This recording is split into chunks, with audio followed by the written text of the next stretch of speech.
En este encuentro voy a dedicar un tiempo a hablar sobre el juicio severo y su opuesto, la misericordia. ¿Y por qué le voy a dedicar tiempo a esto? Porque muchas veces no sabemos por qué no nos salen las cosas como hemos deseado, como las hemos pensado, planeado, como las hemos imaginado.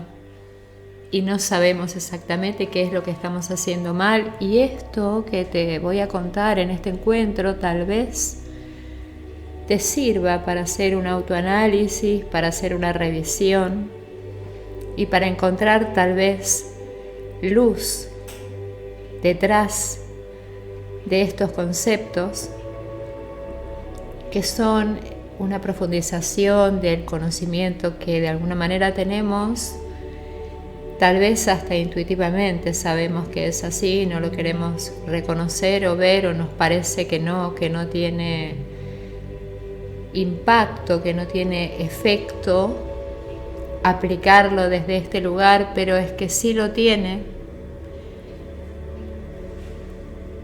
Y en realidad vamos a tener que estar muy atentos para comprender, porque hay límites muy finos en la interpretación de algunas cosas. Es decir, no quiero que se caiga en la mala interpretación, así que voy a tratar de ser muy clara, de desmenuzar muy bien el concepto para que lo podamos comprender en su profundidad y en su real significado. No está mal ni bien a priori nada, todo tiene que ver con la forma en que percibimos y sentimos las cosas. Por lo tanto, los juicios en realidad son necesarios, porque los juicios dan forma. Y siempre que uno decide, en definitiva está haciendo un juicio. Cuando yo decido hacer esto y no aquello, estoy haciendo un juicio de lo que entiendo me conviene hacer y de lo que entiendo no me conviene hacer. Es decir, lo hago desde el lugar que el juicio tiene como propósito divino, como propósito para hacerme crecer, evolucionar, comprender y avanzar. Siempre estamos haciendo juicios, porque siempre estamos tomando decisiones. Bien, este encuentro no va por ahí, no son esos juicios a los que me voy a referir, sino que quiero que hablemos de los juicios severos que hacemos en particular hacia otras personas, porque un juicio severo es una restricción, una constricción muy pero muy intensa y trae consecuencias, trae efectos, porque la ley de causa y efecto es la que rige este mundo de la creación. Cuando hago un juicio severo, estoy condenando a algo o a alguien a hacer eso que he decidido que sea. Le estoy quitando el libre albedrío de todo aquello que hubiera podido ser si yo no lo hubiera nombrado y etiquetado. Y me detengo en estas dos palabras. En primer lugar, la palabra nombrar. Nombre. Nombrar algo es crearle una identidad que tiene ciertas características. Es darle una forma definida. Etiquetar es, además, confinarlo a que sea eso mismo, tal y como lo he nombrado en el despliegue del tiempo. El juicio es restricción, es decidir que algo ha escapado del amor y se ha convertido en la forma de mi juicio. Insisto que hablo del juicio severo. Es ese que constriñe al punto que no da lugar a expresar nada más. Para que haya juicio tiene que mediar un ser humano que juzgue. Y quien tiene ese rol es aquel que condena por afinidad de forma. Sí, es así. Nadie da lo que no tiene. Y no solo confiesa él mismo ser ese juicio, sino que además lo refuerza, convirtiéndose cada vez más en eso mismo que condena. Porque ve el mundo desde esa energía, desde esa resonancia. Entonces empieza a haber juicio por todos lados y además a ser juzgado por todos los demás. Es la figura, la simbología de la serpiente que se muerde la cola. Aquel relato bíblico de Adán y la serpiente, que metafísicamente y más allá de la metáfora de ese relato bíblico, son un solo ser. No había un hombre, Adán, y una serpiente fuera de él. El significado profundo que tiene ese pasaje bíblico es que el ser humano se autoexpulsa solito del jardín del Edén y responde al símbolo de la serpiente que se muerde la cola, siendo un sistema circular, un círculo vicioso, no un sistema lineal que fluye, sino circular que se retroalimenta de su propio juicio. Y esto no es broma, tiene un costo altísimo.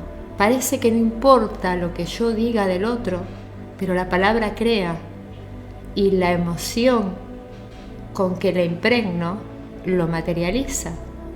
Y sí, reconozcamos que nunca es el otro porque cada quien ve en el espejo que tiene frente a sí una imagen inequívoca de sí mismo. Luego te preguntás, aún conociendo las leyes de la conciencia de causa y efecto, por qué las cosas salen mal. Y salen mal por derecho de conciencia, como cuando salen bien. El derecho de conciencia natural siempre es el del amor y trae la responsabilidad de ser la semejanza del Creador. La forma que ves, la ves por resonancia, por lo que se suele llamar afinidad de forma. Te ves a vos mismo siempre y ese también es tu derecho. La misericordia es la contraparte, pero tampoco en su extremo es sana. El famoso dar por dar sin esperar nada a cambio, si lo analizás, es un autoengaño. Todos tenemos deseos, porque todos tenemos un cuerpo que necesita sentirse bien y a gusto en este mundo, y para eso tenemos que estar dispuestos a saber recibir. Y si se nos ha enseñado que el mundo de la materia, los deseos del cuerpo y a disfrutar sin culpa está mal, es haber creído inocentemente y dado paso al miedo y a la culpa porque tal vez algo malo me pasará para compensar, entonces decido ser tan misericordioso que lo hago tal vez por miedo. Esto parece que no tiene mucho que ver con lo anterior, pero ahora vamos a encontrar el punto de encuentro. Hay escuelas de espiritualidad que tienen estos dogmas como principios, es decir, que el mundo de la materia, los deseos del cuerpo, disfrutar sin culpa, no nos lleva por un camino de espiritualidad, nos lleva tal vez por un camino de sufrimiento, por querer dar al cuerpo sus deseos. Se ha hablado de que justamente la causa del sufrimiento es el deseo. Y esto tampoco es tan así, porque cuando yo sé gestionar todo eso y no lo convierto en dogmas, sino que simplemente fluyo, entonces todo es más amable, todo sucede de otra manera. Y de hecho, cabe decir aquí que si un sistema de pensamiento de los llamados místicos o espirituales nos sigue enseñando el miedo, no es por ahí. Retomando entonces, muchos dan anticipándose a un supuesto castigo para que no llegue tan intenso, o bien dan para luego tener una base sólida sobre la cual reclamar si no reciben algo equivalente de la otra parte. Eso no es entregar misericordia o amor al otro, eso es seguir el juego del ego, y en última instancia también está tocándose con el otro extremo del juicio severo, porque desde ese lugar lo estoy haciendo. Todo esto es para que vayamos reflexionando. La misericordia extrema es información que nunca toma forma. Y mientras vivamos en este plano y encarnados en un cuerpo, necesitamos dar forma a lo que no la tiene para poder manifestar bienestar en este mundo.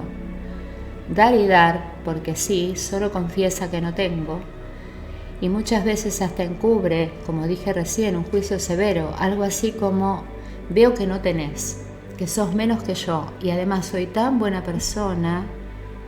Y entonces acá quiero que se entienda bien esto último, porque puede llevar a confusión. No es que no tengamos que dar al otro si vemos una necesidad en él, pero no desde un lugar de creerme mejor o más, o dar para que me alaben o me reconozcan de algún modo, porque eso confiesa mis carencias, simplemente porque lo hago desde la energía de ver carencia, y así lo estoy expulsando del reino de los cielos. Y cuando yo veo carencia en el otro, estoy en la energía del juicio severo. Por lo tanto, esa misericordia, que dije que es información sin forma, está tocando el juicio severo, y le estoy dando una forma que no es, por decirlo de algún modo, la correcta, la esperada para este sistema de la creación, que espera que yo sea co-creador desde el amor. Entonces la misericordia a la que me estoy refiriendo es el amor, y es la que disuelve el juicio severo.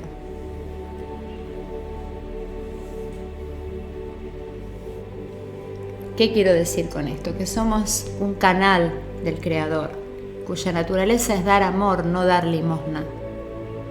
La diferencia es abismal, y no está en el hecho en sí, en el hecho de dar, sino en la conciencia con la que hago lo que hago. Y todos nosotros sentimos a través de las emociones que se generan por la información que me dan mis 5 sentidos, pero ni soy mis emociones, ni soy el cuerpo que las siente. Solo estoy repasando guiones que ya están escritos con mis emociones, que terminan siempre convirtiéndose en sentimientos. Y uno emite la frecuencia de esas emociones y se proyecta a nuestro medio, a nuestro cuerpo y a nuestros pensamientos, creando con ellos y esas emociones más de lo mismo que percibo.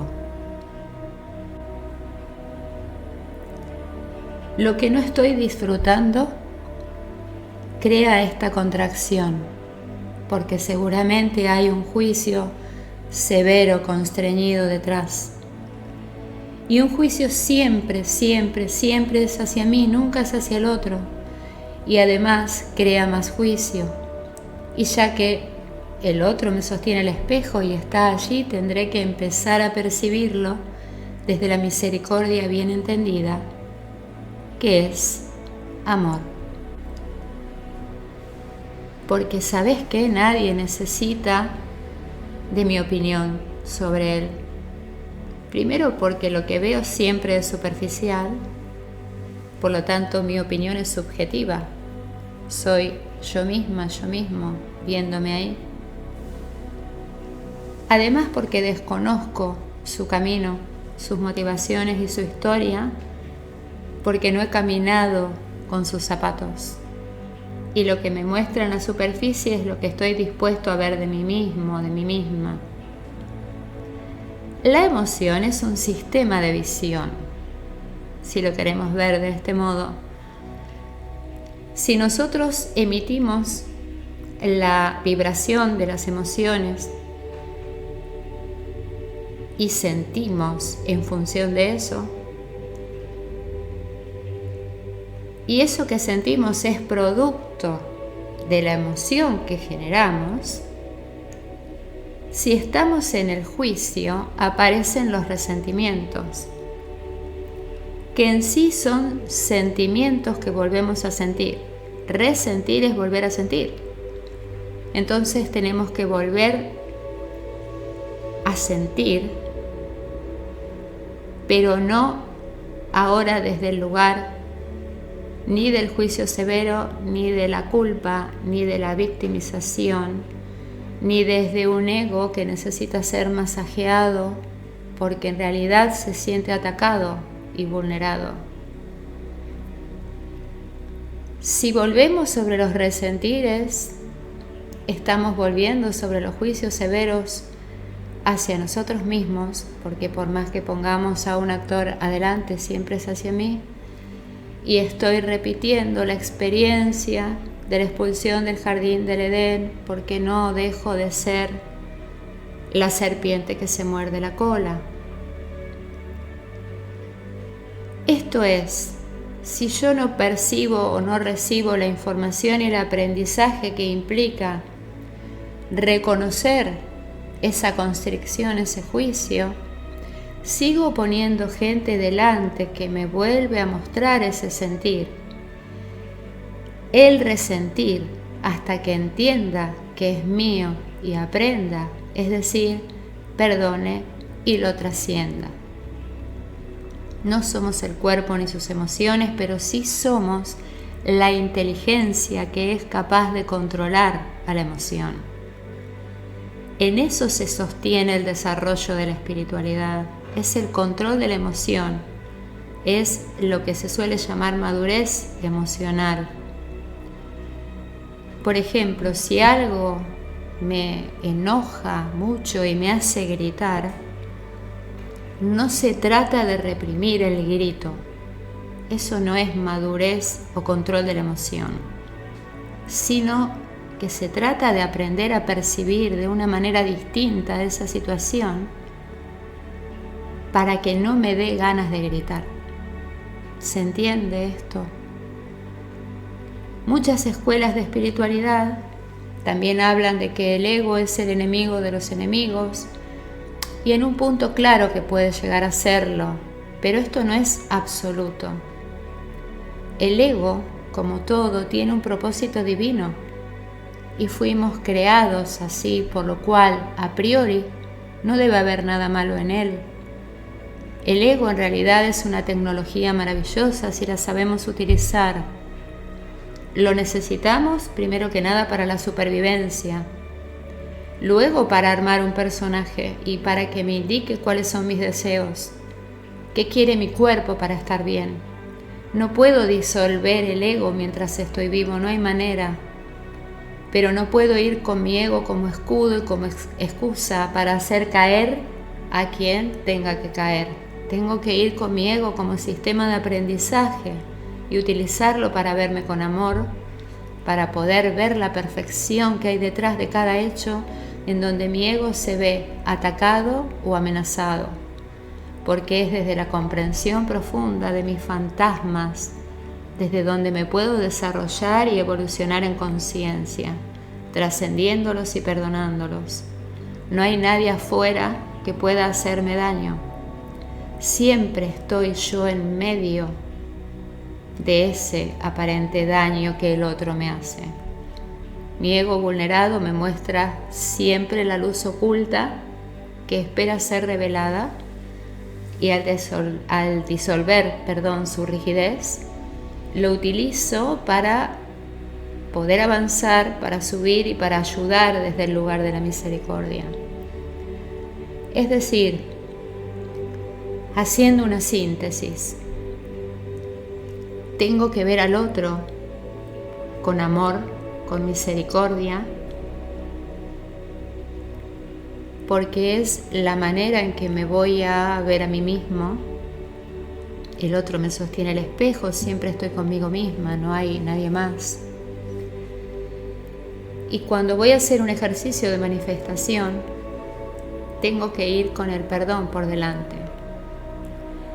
Tengo que reconocer todos aquellos resentires que hacen que cuando yo hago mi ejercicio de manifestación no lo hago desde la emoción pura de sentir que ya es, sino que aparecen las dudas y los miedos, que no son más que esos resentires y esos juicios severos que hice en algún momento sobre otros, que en última instancia era sobre mí, y que no estoy pudiendo ver o trascender. Entonces, utilizo la emoción como maestro, utilizo ese resentir como maestro y empiezo a trabajar mi madurez emocional, porque ese es el secreto de la manifestación. Quien tiene madurez emocional controla sus emociones al punto que no necesita explotar o no necesita hablar mal del otro o no necesita que su ego quede tan elevado desde la palabra, que es un autoengaño, porque en realidad la elevación espiritual hace que mi ego se muestre a lo demás simplemente tal y como es, con su propósito divino.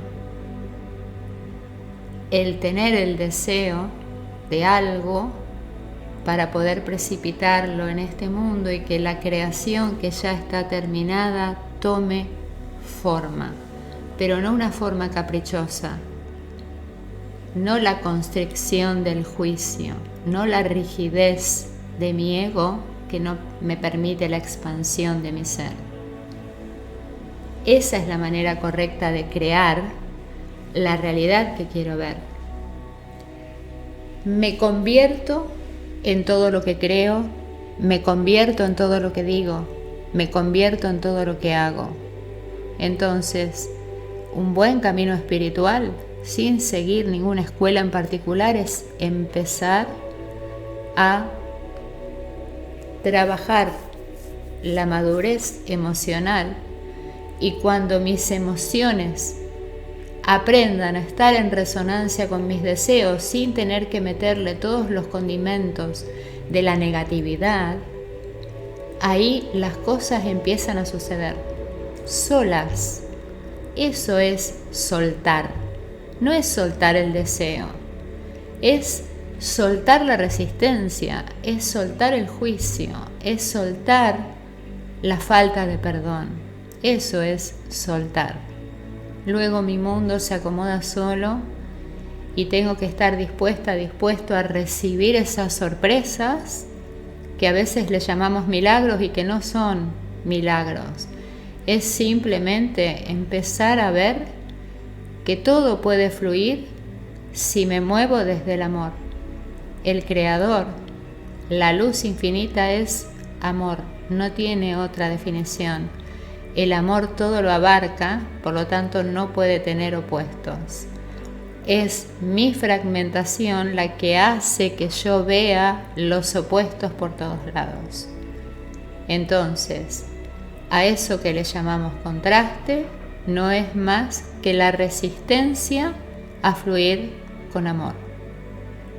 Acá lo dejo. Muchas, pero muchas gracias por estar, por escuchar, y los leo en los comentarios.